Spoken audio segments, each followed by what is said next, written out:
Welcome to SM graphics. আমি সৌভিক। আজ Photoshop beginner সিরিজের ক্লাস নাম্বার 21।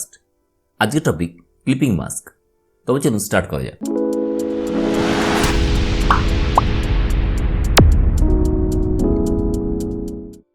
আজ আমরা দেখব ক্লিপিং মাস্ক। প্রিভিয়াস টিউটোরিয়ালগুলোতে আমরা লেয়ার মাস্ক বা ভেক্টর মাস্ক দেখেছি, তো আজ দেখব ক্লিপিং মাস্ক। তো ক্লিপিং মাস্ক বোঝানোর জন্য আমি টুলবার থেকে রেক্টেঙ্গুলার মার্কিংটা সিলেক্ট করলাম, পাশাপাশি একটা নিউ লেয়ার নিয়ে নিলাম।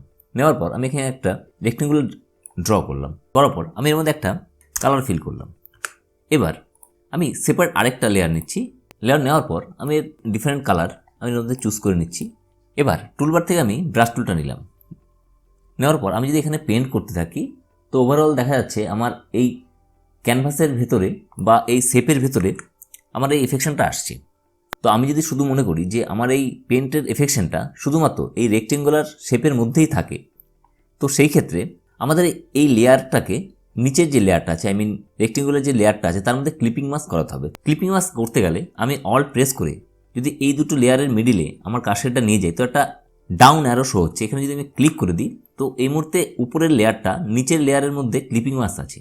এবার আমি যদি এখানে পেন্ট করি, দেখা যাচ্ছে শুধুমাত্র এই এরিয়াতেই এই পেন্টের এফেকশনটা পড়ছে।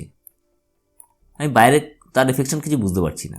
অবশ্যই আমার বাইরেও পেন্ট আছে, শুধুমাত্র ক্লিপিং মাস্ক করার জন্য এর এফেকশনটা বোঝা যাচ্ছে শুধু এর উপর। তো আমি যদি এই ক্লিপিং মাস্কটা আউট করতে চাই, সেই ক্ষেত্রে একইভাবে অল্ট প্রেস করে এখানে যদি নিয়ে যাই, এই ক্ষেত্রে সাইনটা ডাউন অ্যারোর মধ্যে একটা ক্রস সাইন। তো আমি এর মধ্যে ক্লিক করে দিই, তো দেখা যাচ্ছে আমার ওভারঅল পেন্টিংটা এর মধ্যে এসছে। তো আমরা একবার একটু ডিলিট করছি। তো এটা তো হলো যে কোনো পেন্ট। এবার আমি যদি কোনো ডিফারেন্ট ইমেজ বা যে কোনো কিছু শেপ এর মধ্যে ক্লিপিং মাস্ক করতে চাই, সেটা করার জন্য আমি যাচ্ছি ফাইল, এখান থেকে ওপেন, একটা ডিফারেন্ট ইমেজ ওপেন করে নিচ্ছি। তো এখান থেকে এই ইমেজটা ওপেন করে নিলাম। ইমেজটা করার পর আমি এটা কন্ট্রোল এ অল সিলেক্ট, তারপরে কন্ট্রোল সি কপি করে আমার এই ক্যানভাসের উপর নিয়ে কন্ট্রোল ভি করে দিলাম। এবার আমি একটু কিছুটা রিসাইজ করে নিচ্ছি। মোটামুটি একটা সাইজে রিসাইজিং করার পর আমি এন্টার প্রেস করলাম। এবার আমি যদি মনে করি এই ইমেজটা শুধুমাত্র আমার এই যে রেক্টেঙ্গেল শেপটা আছে তার মধ্যে থাকুক, ঠিক একইভাবে আমরা করতে পারি। কিন্তু এবার আমি শর্টকাটে দেখাচ্ছি। সেটা শর্টকাট করার জন্য কন্ট্রোল অল্ট জি প্রেস করলেই আমাদের ওপরের লেয়ারটা নিচের লেয়ারের সাথে ক্লিপিং মাস্ক হয়ে আসলো। এবার আমি আরেকভাবে ক্লিপিং মাস্ক করে দেখাচ্ছি আপনাদের। এই লেয়ারের উপর রাইট ক্লিক করে ক্রিয়েট ক্লিপিং মাস্ক করে দিলেও ব্যাপারটা একই আসবে। এবার আমি যদি কন্ট্রোল টি প্রেস করে থেকে অ্যাডজাস্ট করি, তো দেখা যাচ্ছে আমার ওভারঅল পিকচারটা এই ক্যানভাসের অন্য জায়গায় আছে, কিন্তু ক্লিপিং মাস্ক করার ফলে শুধুমাত্র এই পোর্শনটা আমাদের এখানে শো হচ্ছে। তো আশা করি এতটুকু বোঝা গেছে। তো এবার আমি এই ইমেজগুলো একটু ডিলিট করে দিচ্ছি। এবার আমরা ক্লিপিং মাস্ক অ্যাপ্লাই করে একটা ডিফারেন্ট কিছু কাজ করি। তো সেই কারণে আমি অলরেডি একটা ইমেজ ওপেন করে রেখেছি। এটা আমি ড্রাগ করে আমার ক্যানভাসের মধ্যে নিয়ে আসলাম। পাশাপাশি এটা রাইট ক্লিক করে কনভার্ট টু স্মার্ট অবজেক্ট করে নিই। তবে আমার পিকচারটা রাস্টাইজ হবে না।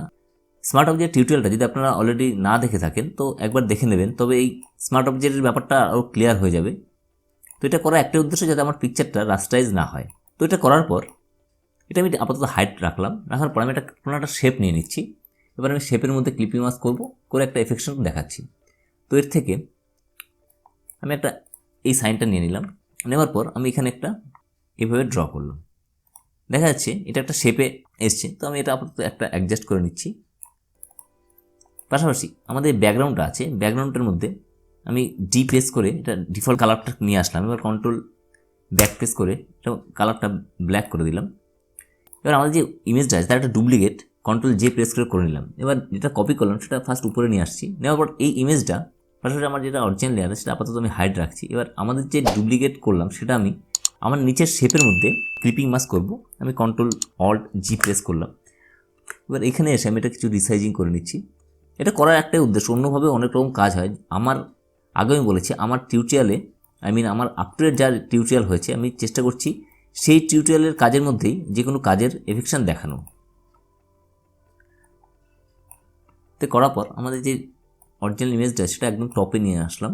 নেওয়ার পর আমি এটা একটু রিসাইজ করে দিচ্ছি। কন্ট্রোল টি প্রেস করার পর আমি রাইট ক্লিক, সেখান থেকে ফ্লিপ হরিজন্টাল, ফেসটা একটু হরিজন্টাল মুভ করলাম। করার পর এটা একটু মোটামুটি একটু জুম করে নিচ্ছি। এটা আমি একটা ব্ল্যাক অ্যান্ড হোয়াইট এফেকশন দেবো। ব্ল্যাক অ্যান্ড হোয়াইট করার আমরা অলরেডি আগে শিখেছি।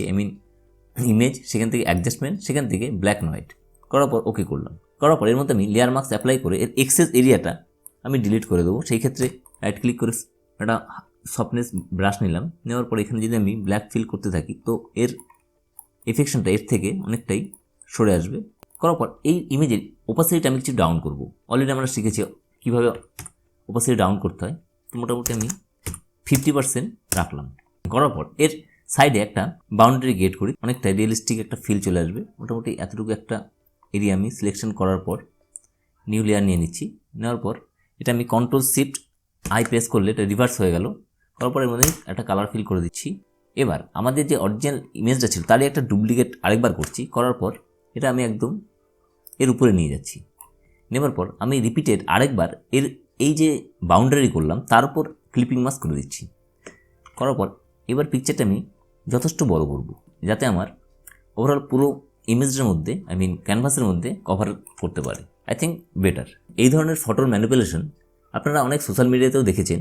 আশা করি আজকের টিউটোরিয়ালটা বোঝা গেছে। যদি আজকের টিউটোরিয়ালটা ভালো লেগে থাকে তবে প্লিজ লাইক করবেন, শেয়ার করবেন এবং আমার চ্যানেল যদি ফার্স্ট টাইম হয়ে থাকেন অবশ্যই সাবস্ক্রাইব করবেন। সুস্থ থাকুন, ভালো থাকুন।